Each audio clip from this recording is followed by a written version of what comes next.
particulièrement la France de Nicolas Sarkozy, surtout à lui, qui est en train de mettre l'impérialisme en Côte d'Ivoire et surtout même en Afrique. Je voudrais lui dire que c'est le peuple qui décide. Nous sommes en 2011. Le temps de l'impérialisme est passé. Les pays africains ont besoin de leur liberté, ont besoin de leur développement. Nous voudrons nous développer comme eux. Parce qu'eux-mêmes savent que sans l'Afrique, ils ne sont rien. Mais je voudrais lui dire que l'Afrique, les Africains, c'est vrai, nous avons la peau noire, mais nous avons dans nos veines le même sang qui coule dans leurs veines. Nous avons dans nos veines les globules rouges et les globules blancs qu'ils ont aussi dans leur corps. C'est pour lui dire que la Côte d'Ivoire est un État souverain, est un État qui a besoin de sa liberté. Nous ne sommes plus au temps colonial où depuis Paris, et on doit connaître le nom d'un ministre qui doit être nommé. Depuis Paris, on doit connaître le conseil des ministres qui doit être tenu. Cela est révolu. Il n'y a qu'à s'imaginer que sur 10 Ivoiriens, sinon sur 10 Africains, il y a au moins 9 qui sont allés à l'école. Au moins 9 qui sont diplômés.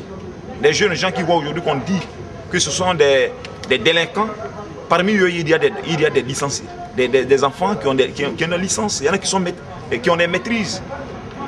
Ceux-là, ils sont déterminés, par une conviction aujourd'hui de défendre leur pays. Je crois qu'il doit se retenir et que la Côte d'Ivoire appartient aux Ivoiriens. La Côte d'Ivoire n'appartient pas aux Français. La Côte d'Ivoire n'appartient pas aux Burkinabés, mais appartient aux Ivoiriens. Il veut nous imposer Alassane Ouattara.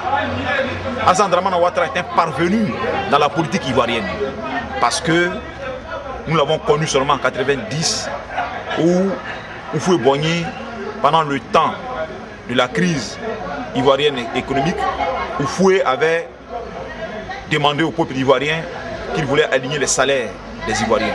Et même le plan que Alassane a fait, il y avait à cette époque-là le ministre du budget qu'on appelait Komoué Kofi qui avait fait le même plan. Et ce plan-là pouvait arranger bien les Ivoiriens. C'était le même plan. Ouattara est venu, il n'a rien changé de bon. Et même dans la révélation que le président Fologo a fait, il a dit que dans les années 93, Houphouët a vu que l'économie pour laquelle il avait appelé Ouattara n'avait pas avancé. Il avait réuni son bureau politique de PDCI en ce temps pour revoir la position de Ouattara. Et Ouattara savait cela et que quand Houphouët est tombé malade, il a profité de l'occasion pour s'empirer de l'argent de la Côte d'Ivoire. Et en prenant notre argent, il prend cet argent pour aller payer des armes pour venir tuer des Ivoiriens. Je voudrais dire à Sarkozy qu'il ouvre les yeux. La Côte d'Ivoire est un État. La Côte d'Ivoire n'est pas un village, n'est pas une province de la France. La Côte d'Ivoire n'est pas un quartier de la France. La Côte d'Ivoire est un pays, un État souverain. Après Laurent Gbagbo, il y aura encore des gens comme Gbagbo, plus forts que Gbagbo, parce qu'aujourd'hui c'est une révolution totale de l'Afrique générale. Je crois qu'il est beaucoup dérangé en se précipitant sur le problème de la Libye. Qu'est-ce que la France a à voir avec la Libye? La France n'est pas le pays colonisateur de la Libye. La Libye, nous savons bien que l'Italie a colonisé la Libye. Donc je crois que c'est l'Italie, dans les relations diplomatiques de la Libye, c'est l'Italie qui doit être le premier pays à négocier avec la Libye ou bien à dire à la Libye comment elle doit se comporter. Mais d'un coup, Sarkozy et son ministre des Affaires étrangères, Alain Juppé, prennent le problème en première et c'est eux qui vont vers l'ONU pour décider sur la résolution de la Libye. Moi je dirais, c'est un plan parce qu'ils ne savent pas par où passer pour avoir la Côte d'Ivoire. Parce qu'il y a les autres pays qui s'opposent et qu'ils savent que la vérité est là. Donc il faut passer par la Libye pour pouvoir profiter. Pour ça, c'est un échec d'avance. Il reconnaît qu'il a échoué. ils vont passer de porte en porte.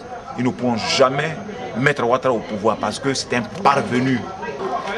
Depuis 1992, je dirais bien 1992, Ouattara est rentré dans la politique ivoirienne avec la violence.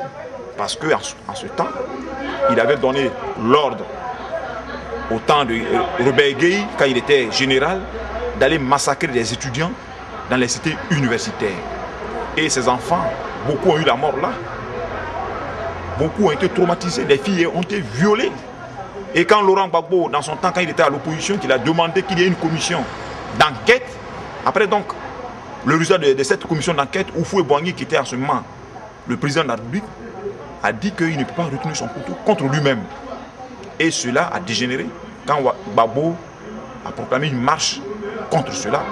Et Ouattara, qui voulait éliminer Gbagbo coûte à coûte, a masqué, a pris des loubas, recruté ces rebelles-là, en ce temps qu'on appelle les loubas, pour aller attaquer la marche pacifique du Front populaire ivoirien, pour seulement tuer Gbagbo. Et heureusement, pour la Côte d'Ivoire, ce jour-là a été un jour de paix, un jour de saut pour nous.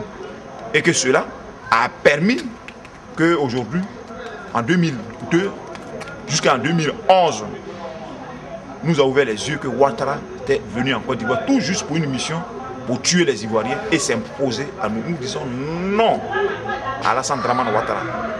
Nous disons non à un sanguinaire. Nous disons non. Et je voudrais même dire aux Ivoiriens, à tous les cadres ivoiriens, m'adresser de manière spéciale à mes frères ivoiriens, de manière naïve, qui suivent Ouattara, qu'ils se ressaisissent. Cet homme n'aime pas la Côte d'Ivoire. Ce monsieur est venu parce qu'il a su, il a été le premier ministre dans l'histoire de la Côte d'Ivoire. Il a vu que ce pays est plein de richesses. Donc il faut donc se détruire ce pays, s'imposer aux Ivoiriens en tuant les Ivoiriens. Pour une candidature, il a tué des Ivoiriens. Pour un contentieux électoral, il continue de tuer les Ivoiriens. Je crois que ses frères qui sont aujourd'hui regroupés avec lui dans l'hôtel du Golfe, chers frères, ouvrez les yeux. Je voudrais de manière spéciale même parler au ministre, à l'ancien ministre Kamblan Duncan, un homme intellectuel. Je voudrais m'adresser aussi à Niamey Ngoran, celui qui a pu relever aussi l'économie du pays en étant directeur général de la douane. Cet homme doit ouvrir les yeux. Je voudrais aussi parler au ministre de l'économie, Dibi, ouvrir aussi ses yeux. Chers frères, cet homme n'est pas venu pour aider la Côte d'Ivoire. S'il aimait le pays, il allait investir dans ce pays. Le Nord, dont il dit qu'il est ressortissant, il allait commencer à investir d'abord dans le Nord. Au Nord, aujourd'hui, il a empiré la situation au Nord. Ils n'ont pas d'hôpitaux, il n'y a pas d'école, il n'y a pas de route, il n'y a rien à manger là-bas. Mais ils continuent de trahir les Ivoiriens. Mes frères, le temps est arrivé pour que nous nous libérons de Ouattara. Le temps est arrivé pour que nous nous libérons de la France. La France ne peut pas, depuis les États-Unis, depuis le Paris, on ne peut pas nous imposer un président. Nous ne voulons pas un président importé. Nous ne voulons pas un président préfabriqué. Nous refusons cela. La Côte d'Ivoire est digne. La Côte d'Ivoire est souveraine. Laurent Gbagbo, il est celui que le peuple a choisi.